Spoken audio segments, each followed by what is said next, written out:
e Ramogi TV. Obila e kaunti ma Siaya osechako timo nonro kaluwore kod tho mar nyithindo ariyo manyo yudi gi min-gi kowito ngimagi e odgi gweng' ma Upande sub-location na Mabaro Lengo e kaunti ma Siaya.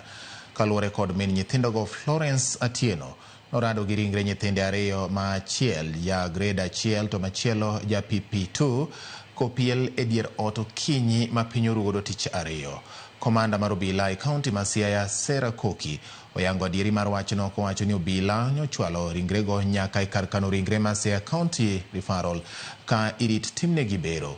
Omedo ni gisechako timo nonro ewi gima ne kel tho makoch mar nyithindogo. Nyo bedo gi buok kabisa kanyo wawinjo ni nyithind jirani otho. Oro nyawuok matin to kaduogo kayawo dhoot, ayudo ka dhoot ogeng', to kadhiro thigo takwongo romo gi nyathi ma wuoyi kopiel i dhoot to nindo ataro.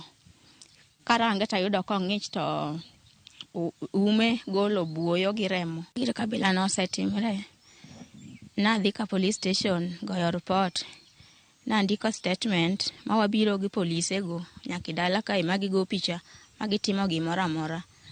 Ne girito DCI mobiro